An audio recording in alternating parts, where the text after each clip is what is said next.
واجب الاحترام بزرگوں، عزیز دوستو، ماہ ذی الحج کا مہینہ جس میں میں اور آپ موجود ہے،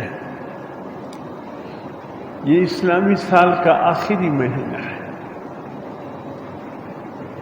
اس مہینے کے اختتام کے ساتھ اسلامی سن ہجری کا سال مکمل ہو جائے گا۔ اگلا مہینہ محرم الحرام کا جو شروع ہوگا وہ اسلامی نئے سال کے آغاز کے ساتھ ہوگا۔ ذی الحجہ آخری سال کا، اسلامی سال کا آخری مہینہ، اور محرم الحرام اس لیے اسلامی سال کا پہلا مہینہ۔ میرے محترم دوستو، یہ ذی الحجہ کا مہینہ بڑا عجیب مہینہ ہے۔ عجیب اس لحاظ سے میں نے کہا یہ قربانی اور ایثار کا مہینہ ہے۔ اس قدر قربانی کے واقعات سے پر ہے کہ اس مہینے میں بے شمار ایثار اور قربانی کے واقعات پیش آئے۔ اور یاد رکھیں، اللہ نے دین اسلام کا جو مزاج رکھا ہے وہ قربانی کا رکھا ہے۔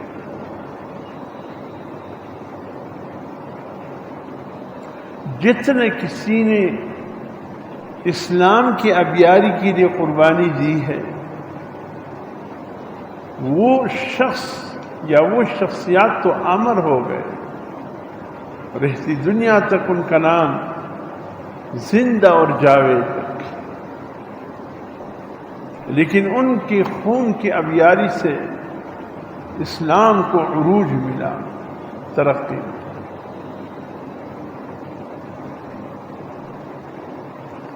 اگر اللہ رب العزت چاہتے بغیر کسی ایثار اور قربانی کی بھی دین اسلام کو قائم اور دائم رکھتے، اسلام کو عروج ملتا، ترقی ملتی، لیکن اللہ نے چاہا یہ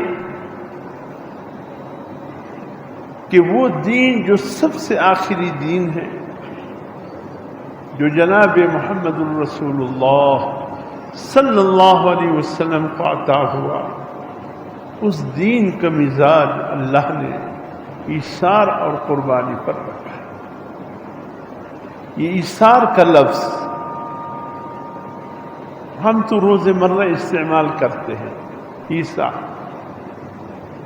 لیکن اگر میں کسی سے پوچھوں کہ یہ ایثار کا لفظ جو ہم استعمال کرتے ہیں اس کی معنی کیا ہے، اس کا مفہوم کیا ہے،